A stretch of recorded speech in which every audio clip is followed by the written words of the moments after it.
Nah, kita mulai perkuliahan kita hari ini. Topik yang akan kita bahas adalah pattern development atau flat pattern. Apa itu flat pattern? Ini komponen-komponen, contoh beberapa komponen-komponen yang komponen mesin yang dibikin dengan membuat flat pattern. Pattern itu ya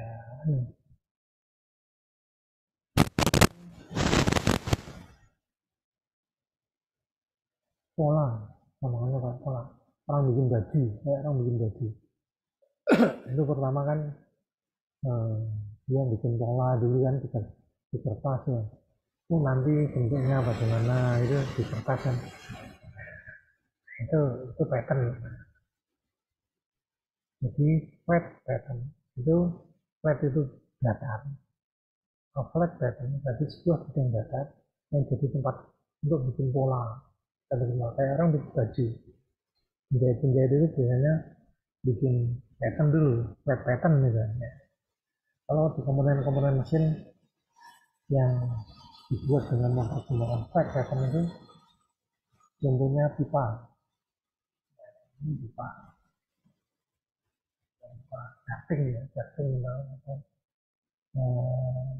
ducting itu saluran udara pada air conditioning. Kalau contoh realnya itu kalau anda pergi ke Superindo, di langit-langitnya itu akan ada kotak-kotak yang dilapisi oleh kertas metalik ya, foil metalik ya, itu ducting ya.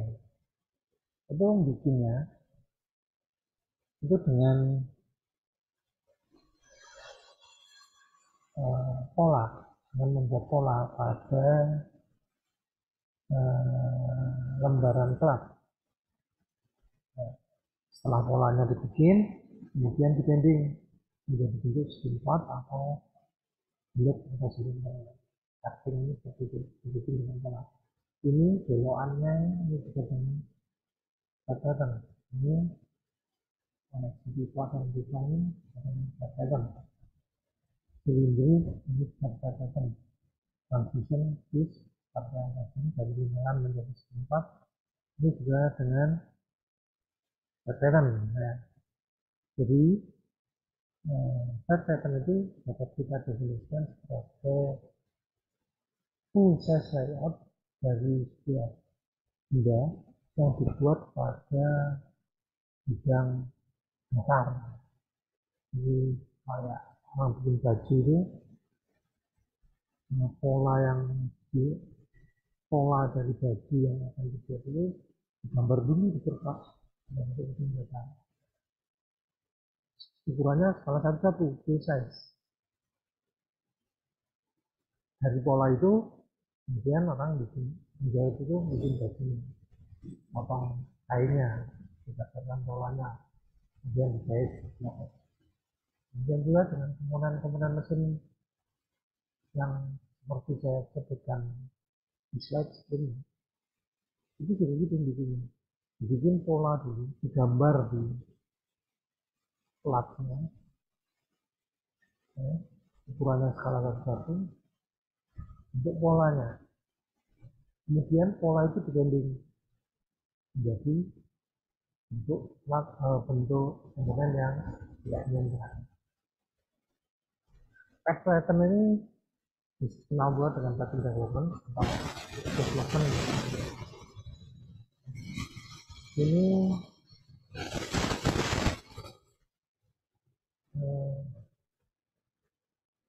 berkaitan dengan surface ya, berkaitan dengan surface kan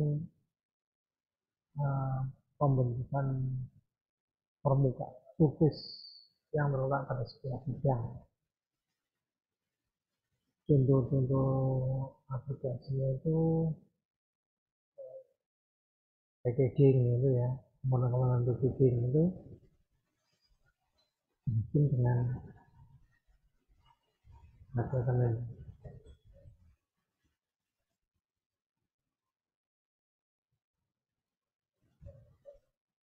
Nah, hmm,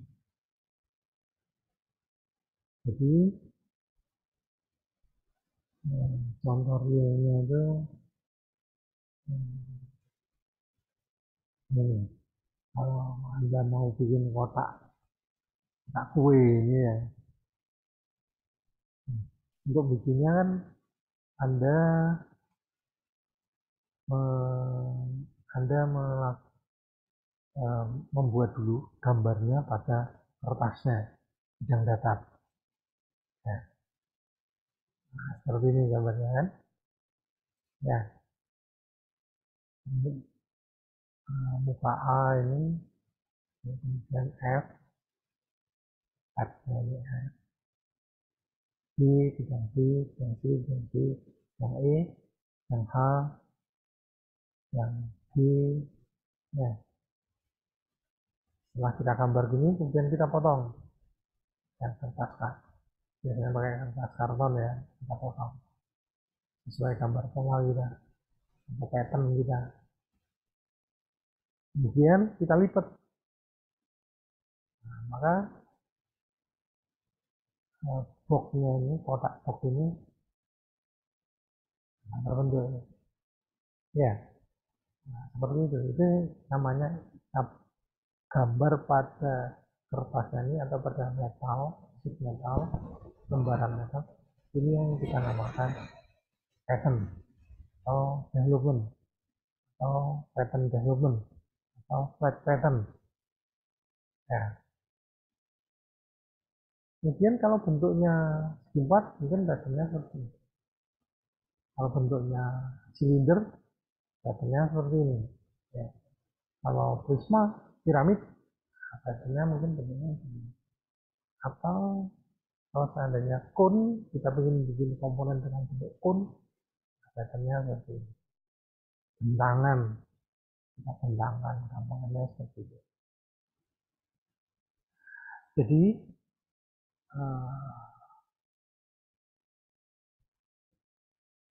pattern itu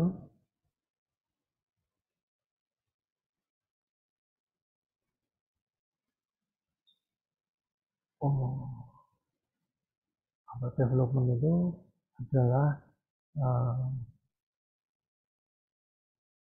pattern atau development itu adalah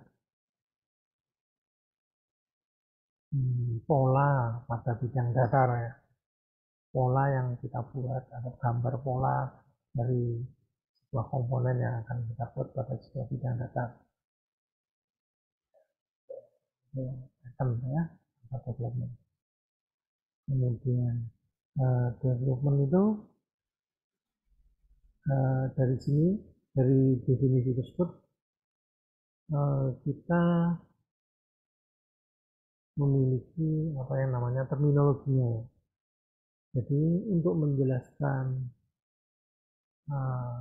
sebuah benda atau konsep yang digunakan dalam pattern atau development itu kita tidak bisa lepas dengan yang namanya surface ya, atau permukaan. Surface itu atau full surface atau surface yang mana surface itu adalah sebuah permukaan yang dibuat dengan sweep, sebuah garis lurus di sweep ada sebuah jalan nah, itu akan menghasilkan sebuah bentuk surface. Jadi sebuah proses itu punya batas sisi-sisi, tetapi dia tidak memiliki ketebalan, itu kita namakan surface. Nah, surface itu dapat berubah sebuah plane atau bidang. Ya. Jadi sebuah bidang itu adalah sebuah rule surface yang dibuat dengan sebuah garis dan titik yang kita geser pada sebuah lintasan tertentu. Ya, kita geser pada sebuah lintasan tertentu. Nah, lintasannya itu kita namakan generatrix. Dan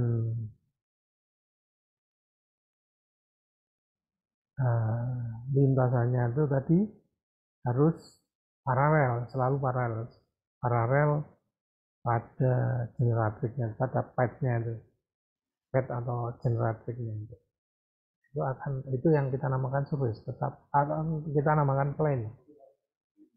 Tapi plane itu tidak memiliki ketebalan, dia hanya sebuah permukaan saja. Ya, itu terminologi awal. Kemudian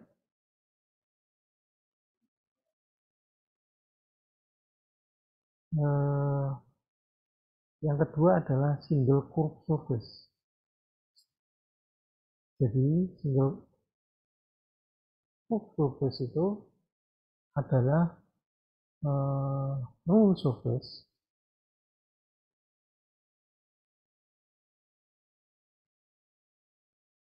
yang rule surface yaitu bidang yang tadi itu, yang bidang yang dibatasi oleh garis-garis tepi tadi dan titik-titik yang dapat kita pivot atau kita roll, kita gulung, itu kita namakan single curve surface. Jadi surface-nya itu bisa kita kita bentuk menjadi sebuah kurva. Contohnya silinder, contohnya bentuk cone. Itu surface, itu kita namakan single curve surface. Developnya kita namakan single curve surface. Kalau plane itu hanya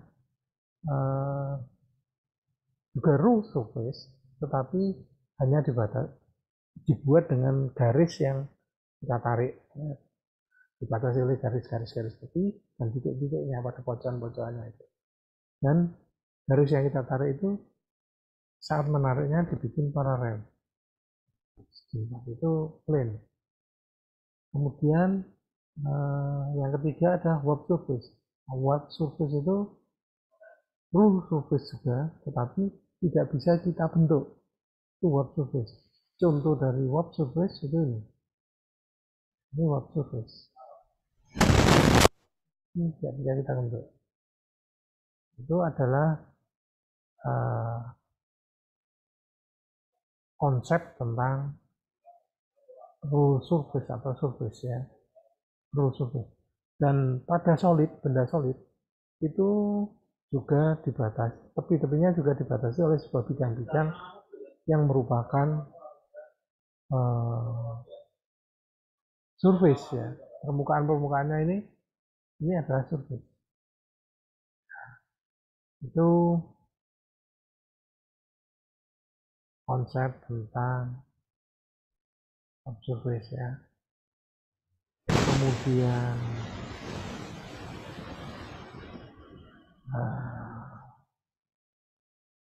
katakanlah kita memiliki rectangular prisma seperti ini, rectangular prisma. Kemudian kita ingin membuat polanya atau patternnya pada sebuah permukaan. Kita ditugaskan membuat benda bentuknya rectangular prisma seperti ini. Kemudian bagaimana Anda harus atau kita harus membuat flat pattern atau patternnya ya. Pertama yang kita lakukan langkahnya itu kita bikin pandangan depan dari rectangular prisma ini serta pandangan atasnya ya. Pandangan depannya ya, ini adalah pandangan atasnya. Kemudian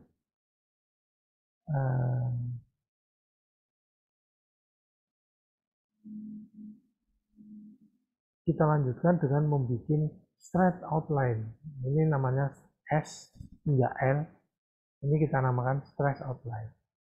Pada pandangan depan itu kita kasih notasi tiap pojokannya itu adalah ini adalah titik 1, mewakili titik 1 dan titik 4. Ini yang kedua ini mewakili titik 2 dan titik 4. titik 1 itu di sini kalau dia pandangan atasnya, titik 4 di sebelah sana, titik 2 di sebelah sini, pandangan titik 3 nya di sebelah sana, di tembus kertas sebelah sana. Ini yang kalau kita lihat dari atas kan bentuknya. Nah, setelah ini selesai, label ini selesai, kita lanjutkan dengan membuat straight line, straight outline, S pakai straight outline. Nah, straight outline merupakan feeling dari isi rectangular shape. Jadi panjangnya ini ya kita dengan feeling isi. Jadi 1 hingga 2, kemudian 1 hingga 2, feelingnya ini ya 1, 2, 3, 4, 1 ya. Panjang dari 1 hingga 2 sampai 1 hingga 2. Kemudian 2 sampai 3, 2 sampai 3. Ini ya kan. Kemudian 3 sampai 4, kita ukur 3 sampai 4. Kemudian 4 sampai 1, hasilnya berapa? Ini S hingga L ini kita namakan straight out. Ini feelingnya ini 1, 2, 3, 4, 1. Nah, setelah selesai kita bikin straight outline, kita lanjutkan dengan membuat garis-garis arah vertikal. Ada titik 1, 2, 3, 4, 1. Ini merupakan garis bendingnya nih, yang membanding ini.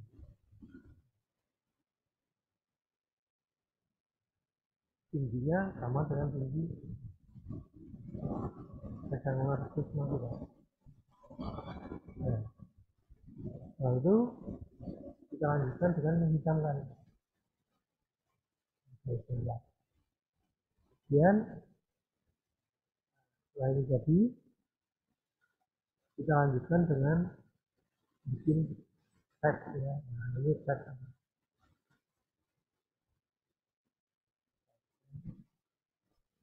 Dan ini kita melakukan bending. Ini adalah garis bendingnya. Kita tekuk di sini, tekuk di sini, tekuk di sini, tekuk di sini. Jadi kita tekuk di sini, kita tekuk di sini. Kita akan membentuk semua tadi.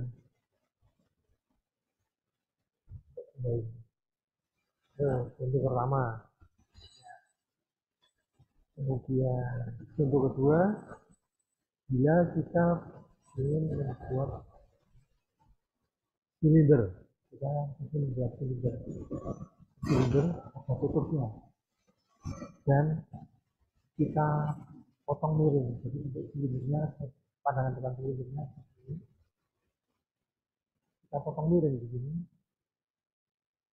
Pandangan akselerasinya pada potongan miringnya itu seperti ini, bentuk elip dengan pandangan atasnya seperti ini.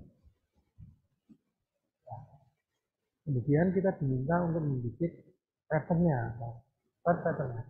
Maka pada lembaran atas langkahnya sama seperti tadi. Kita bikin garis-garis bagian pada pandangan atasnya ya, kita bikin garis-garis bagian. Jadi nanti 4, 5, 6, 2, ketemu satu lagi. Kemudian garis-garisnya ini, titik-titik ini pada pandangan atas itu kita transformasi ke pandangan depannya, tarik bawah.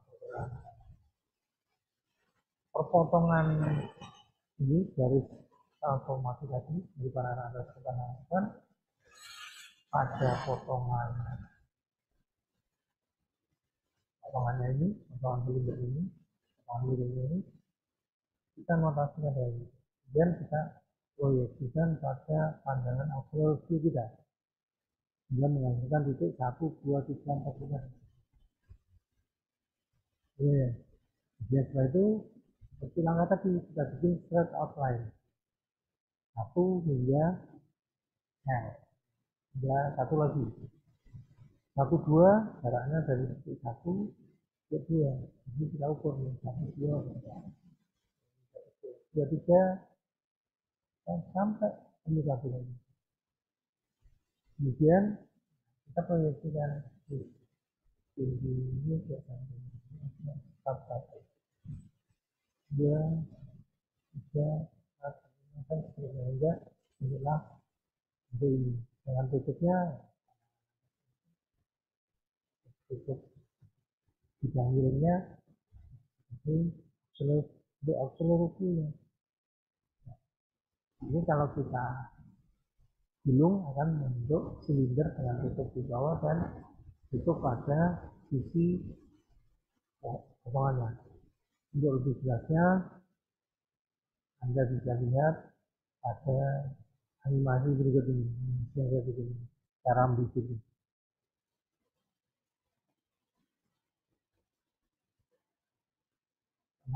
Nah,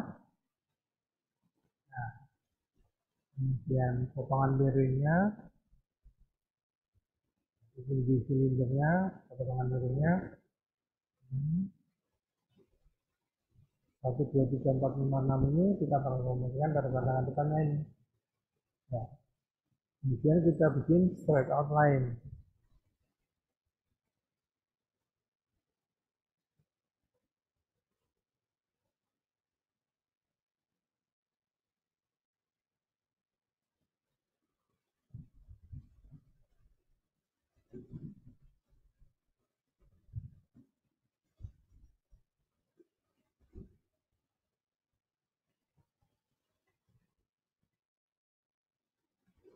Nah, bentuklah patternnya atau patternnya, developmentnya, pattern development dari silinder.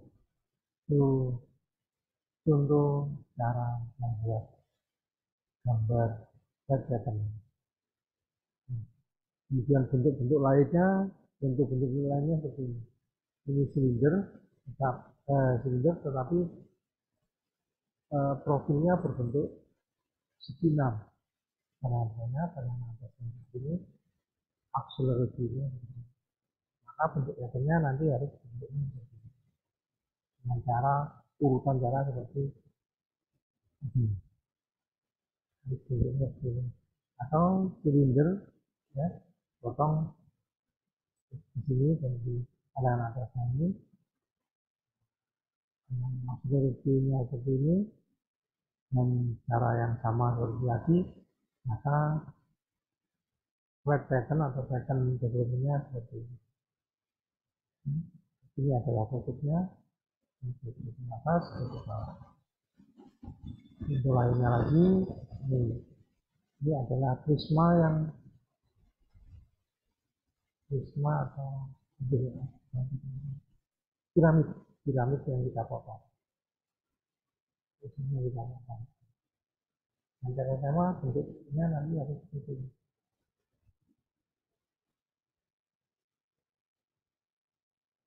Ini lokun potong. Nanti bentuknya seperti ini. Bentuk patternnya. Contoh lainnya untuk bikin pattern.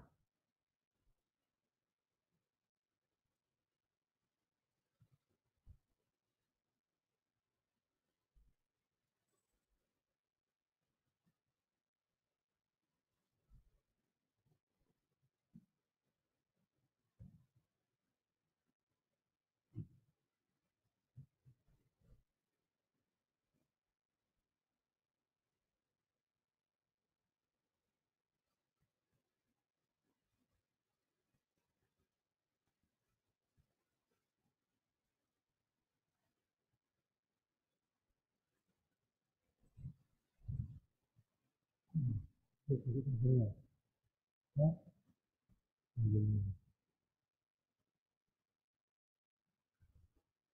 Jadi seperti ini.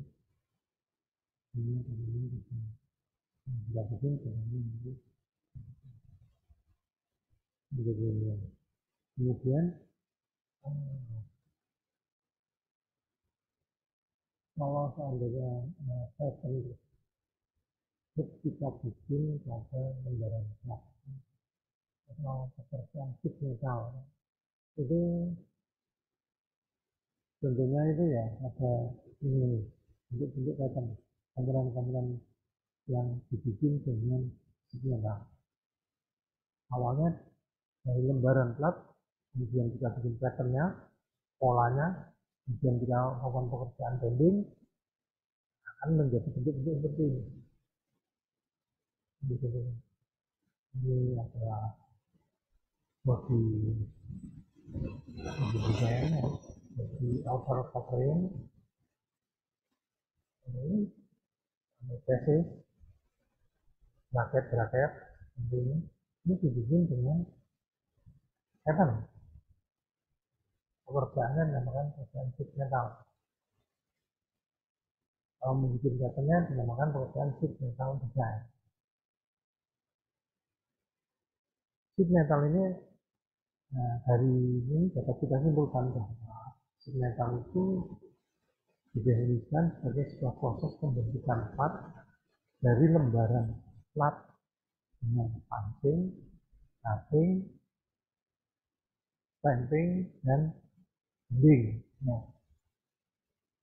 Dan sheet metal itu lembaran plat itu pada prinsipnya dapat kita bedakan menjadi tiga macam.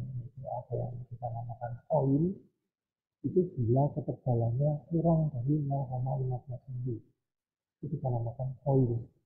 Tapi kalau memiliki ketebalan antara 0,15 hingga 6,35 mili, itu yang kita namakan sheet metal atau lembaran metal.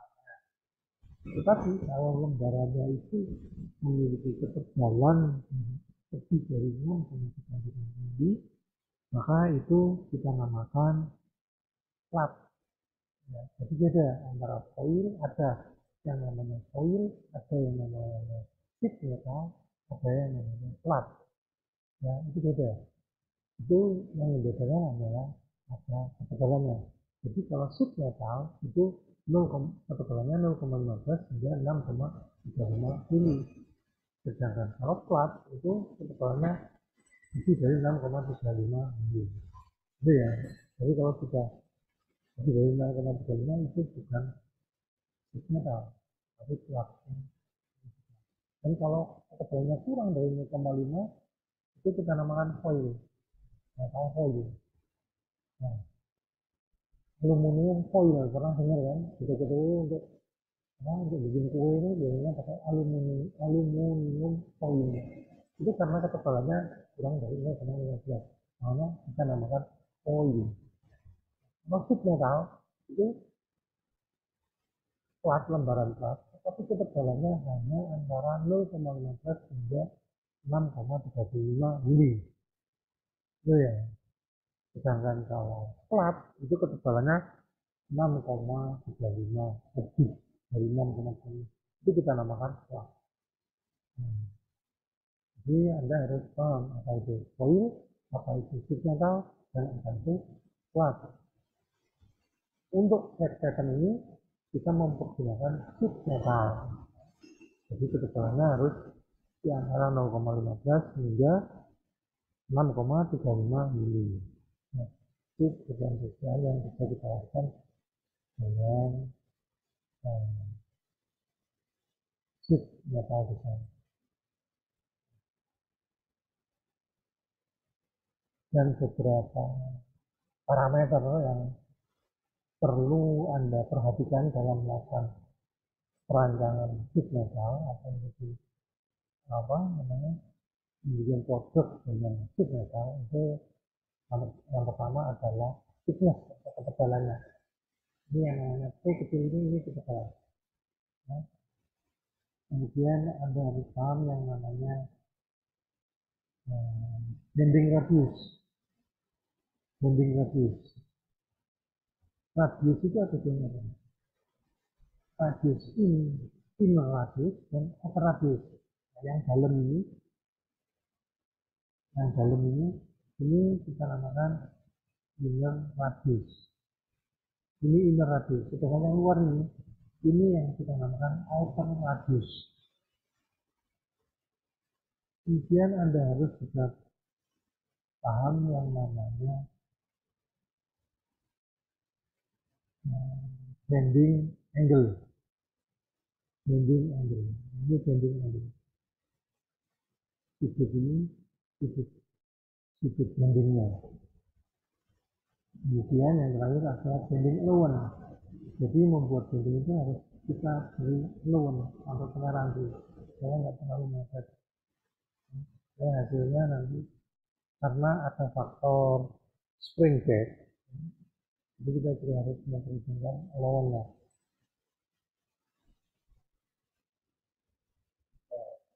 Kemudian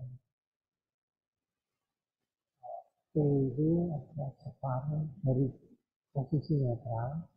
Nah, ini garis netral, yang putih ini garis netral, hingga permukaan permukaan itu disebut dengan P besar.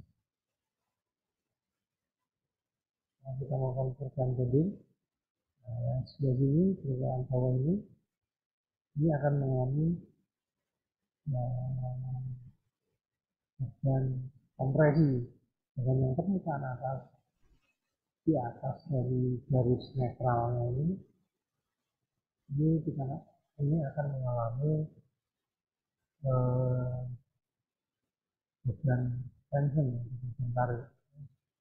Jadi pas mulai terjadinya bending ini kita namakan dengan garis bending line. Gitu ya, itu beberapa terminologi yang harus Anda pahami dalam melakukan pekerjaan signetal. Kemudian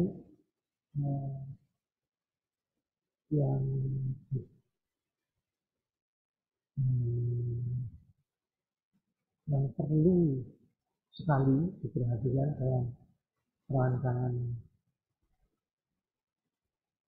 signetal itu yang pertama adalah tentang ketebalan materialnya ya. Materialnya itu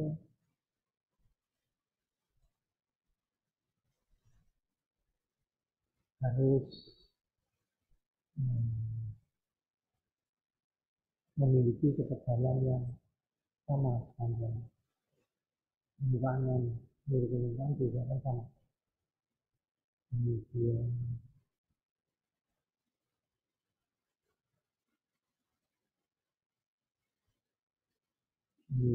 sama ya, ini bersama ya. Jadi harus datar, ketebalannya sama, jangan terlalu bervariasi, harus sama ya. Misalkan yang sama. Kemudian nilai dari bending radiusnya, bending radius ada inner ada outer ya. Ini R kecil itu inner radius, R besar itu outer radius. Outer radius itu harus lebih besar atau sama dengan ketebalan dari sheet metalnya. Harus lebih besar. Setidaknya inner radius itu sama dengan ketebalan material. Inner radiusnya itu sama dengan ketebalan material. Jadi ini harus ada R ya. Jadi kalau ini sampai tidak ada R, itu dia proses bending yang dia berpotensi untuk terjadinya crack. Ya, jadi pertama kita harus memperhatikan materialnya, ketebalan materialnya yang harus rata ya, sepanjang pada keseluruhan permukaan sheet metalnya.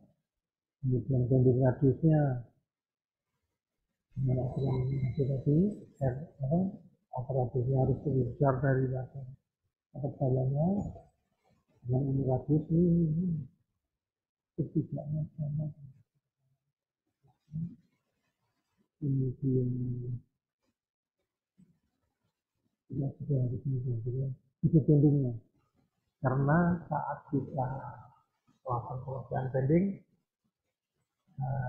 metal itu akan memiliki kecenderungan untuk mengalami spring back. Spring back itu kembali kita tekuk, karena nanti kita tekuk 90 derajat, nah nanti hasilnya tidak 90 derajat, tetapi mungkin hanya kurang dari 90 derajat. Itu yang kita namakan spring back. Itu sebagai akibat dari sifat elastis ya, sifat elastis dari metal yang cenderung akan mengalami recovery, kembali lagi ke bentuk semulanya. Itu juga harus kita perhitungkan, kita perhitungkan besarnya karena spring back yang mungkin terjadi.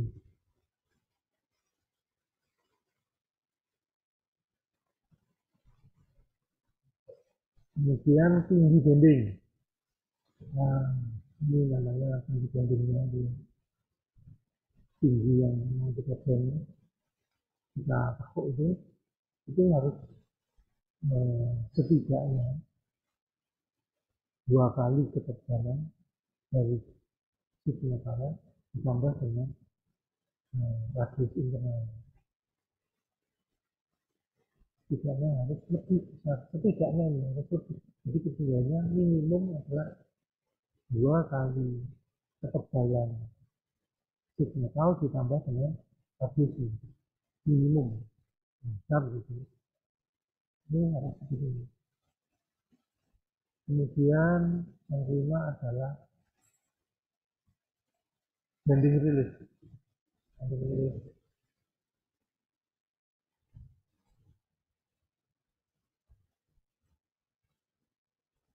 kalau bending relief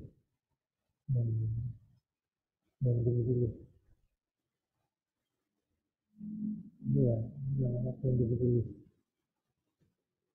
Bila kita bikin terlalu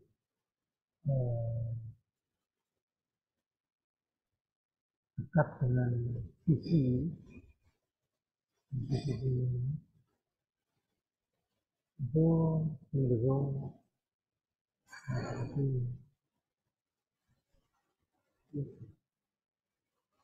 terlalu dekat itu cenderung mengalami piring itu piring itu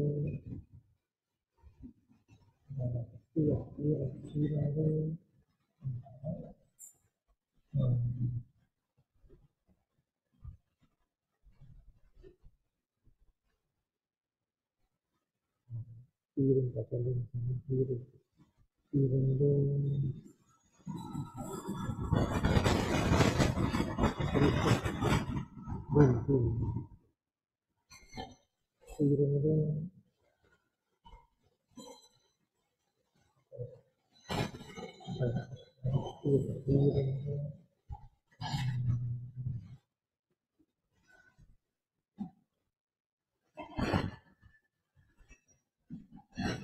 rotasi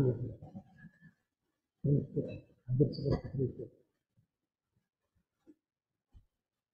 Piring itu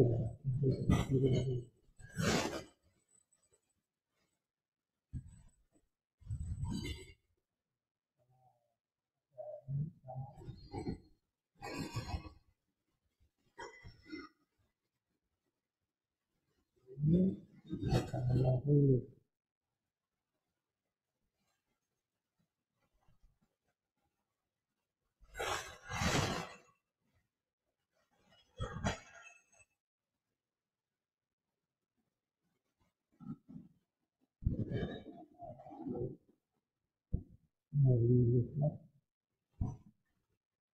Dan biasanya ya kalau mencegah piring itu dikasih knox tagihan, ini namanya tagihan supaya nggak piring.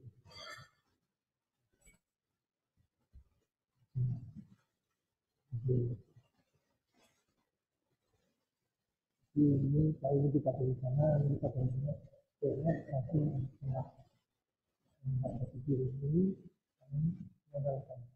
ini piring kita piring ini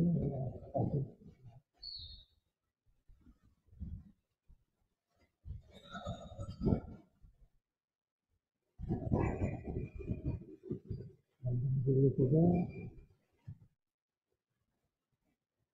ini bisa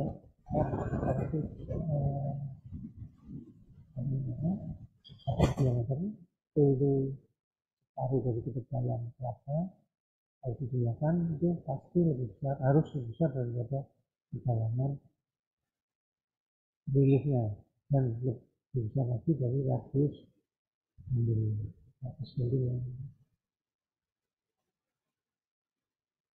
lebarnya harus lebih besar daripada ketebalan materialnya. Faktor lainnya yang juga harus menjadi perhatian kita adalah K-faktor. K-faktor itu merupakan perbandingan antara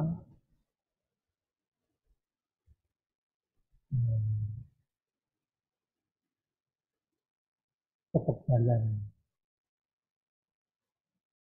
plat, bukan plat ya, sheet metalnya dengan separuh sheet metalnya. Itu K-faktor.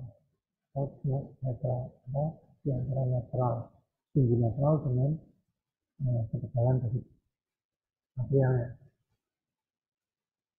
Ini biasanya dipergunakan untuk menghitung protekan karena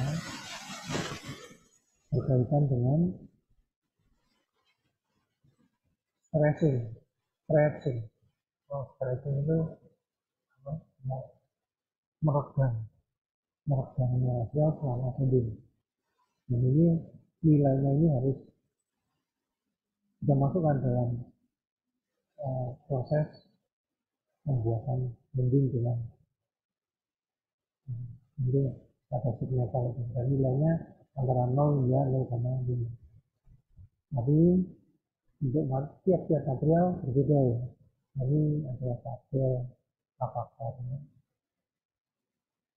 Bila melakukan perubahan bendingnya dengan air bending seperti ini nilainya antara untuk material yang aluminium, steel, nilainya seperti ada steel, nilainya seperti 0,9, 0,8, 0,4 ya.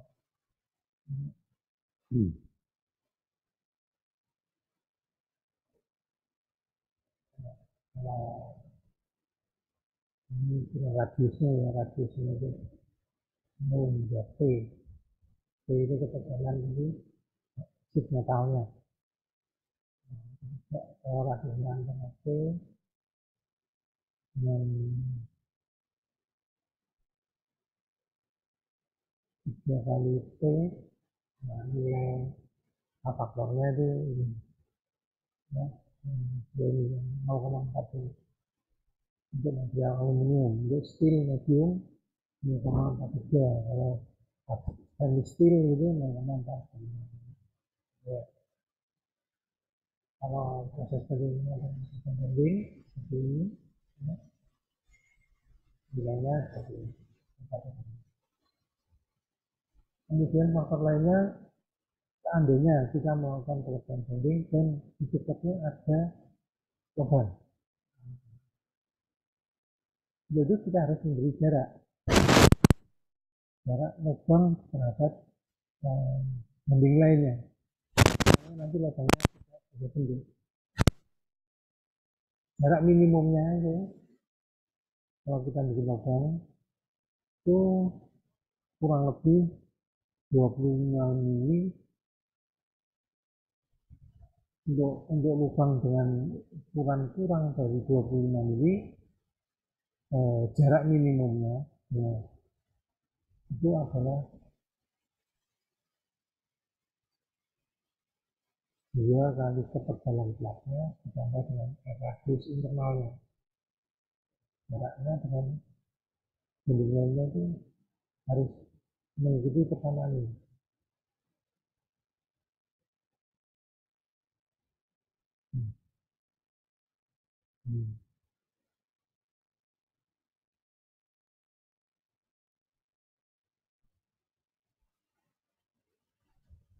Sedangkan kalau jarak minimum dari lubang yang diekspor ini ya, bikin lubang ini itu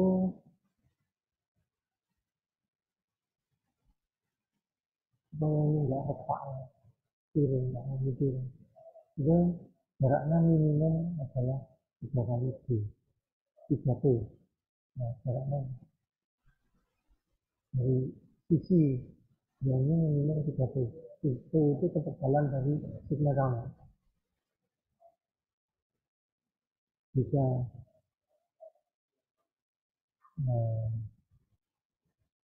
antar lubang, kita bikin lubang satu, lubang kedua itu jaraknya 6 kali minimum. Jarak lubang dengan lubangnya itu, sisi lubang dan lubangnya itu antara 6T, 6 kali ketebalan dari signal kamu. Terus minimum diameter untuk bikin lubang itu harus lebih besar atau sama dengan ketebalan dari signal kamu. Ini beberapa pertanyaan yang kami kita perhatikan saat perancangan signal. Kemudian bila kita mau bikin purling, ya ini namanya purling, ujung dari signal itu kita tekuk, nekuknya seperti ini, itu namanya purling.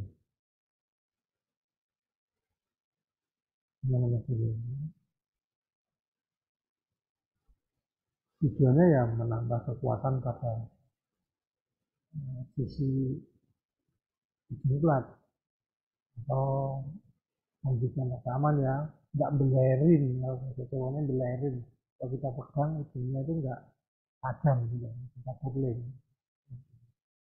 Dan pertamanya purling itu ya offset diameternya itu lebih besar atau sama dengan 2 kali ketebalan platnya. Kemudian lubangnya ini, yang ukuran lubangnya ini harus lebih besar sama dengan radius purlingnya ditambah dengan separuh ketebalan platnya. Kemudian bendingnya harus bisa daripada purling ketebalan hari itu. Samping itu, kalau kita ingin bikin hem, nah hem itu seperti ini. Hem itu ada macam ini hem, dan ada drop hem. Drop hem itu bila ujungnya ini nempel ke sini, di drop hem. Enggak ada. Saya kasih gambar tentang drop hem. Tear hem, tear drop hem. Itu kalau ini ujungnya ini nempel ke platnya, namanya tear drop hem. Kalau seperti ini namanya open hem.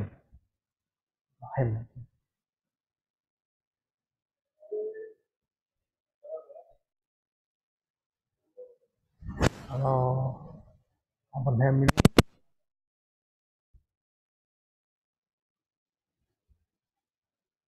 diameter dalamnya harus lebih besar dari ketebalan platnya ya.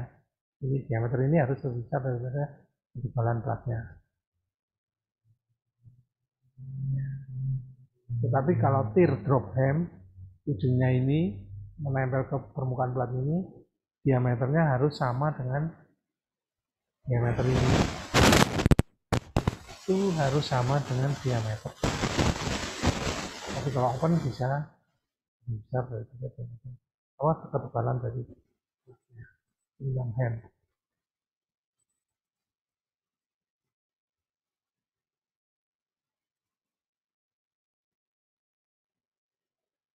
Ini kita bisa jadi sampai 5 kali. Kemudian yang satu lagi, saat kita bikin kakian atau notes, ini namanya notes. Ini pedomannya ya ini, kalau tanpa radius ya, tanpa narrow, 1,5 kali ketebalan one knot ya. Panjang knot bisa lebih dari 5 kali, ketebalan zigzagnya. Kemudian kalau corner, tidak punya corner, radius ada node itu radiusnya di sini itu ya 0,5 kali ketebalannya. Jarak antara satu node dengan node yang lain itu 2 kali ketebalan, 2 kali setengah ketebalan plugnya. Kalau node dan lubang itu harus 1,2 minimumnya harus sama dengan minimum jarak minimumnya ini 1,2 kali setengah ketebalan materialnya. Sekurang-kurangnya kalau bikin node satu dengan node yang lain itu 2,17 mili ya. 3 kali ketebalan materialnya. Itu tentang node dan radius atau corner ya, bikin corner pada permukaan itu juga atau fillet ya, corner fillet ya. Setengah kali ketebalan material minimumnya, setengah kali ketebalan material.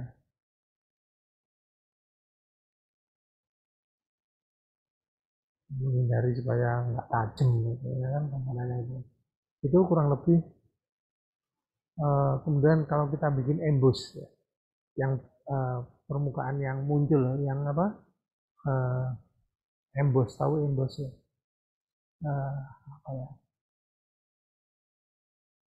kayak emboss itu kita tekan kayak panci itu kan emboss ya. Permukaannya itu muncul keluar itu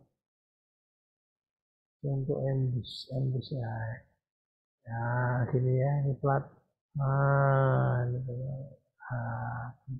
Ini namanya emboss, bikin bentuk emboss ya, sama untuk bolanya sama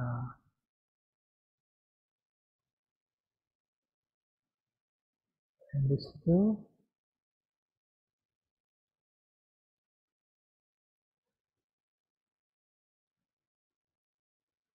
ini emboss namanya. Ini maksimum kedalamannya adalah kurang dari atau sama dengan 3 kali ketebalan platnya. Ini adalah T.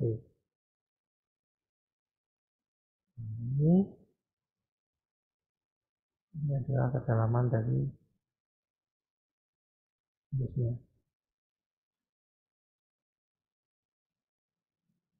Ya, maksimum 3T. Ini, supaya nggak rusak. Bagaimana? Ada pertanyaan sampai sini? Silahkan. Silahkan kalau ada pertanyaan. Saya tunggu. Silahkan. Kalau memang tidak ada, karena ini pelajaran menggambar, ya Anda harus membuat gambar ya. Ini contoh DPR Anda yang ke-10, yang terakhir. Tolong Anda bikin patternnya, patternnya. Anda bikin pattern atau pattern dari bentuk ini. Ya, ini satuannya masih dalam inci, Anda konversikan ke mili. Ya. Dan mulai dikerjakan sekarang, kalau selesai langsung dikumpulkan saja di LMS. Oke, ada pertanyaan? Kalau tidak ada, terima kasih atas perhatian Anda. Ya, silakan Anda mulai mengerjakan ukuran kertas yang Anda gunakan, sesuaikan dengan ukuran yang ada ini. Gambarnya kalau ternyata terlalu besar, silakan Anda skala menjadi lebih kecil. Kalau terlalu kecil, tolong diperbesar. Ya, bukannya ini udah Pak. Ya, bagaimana?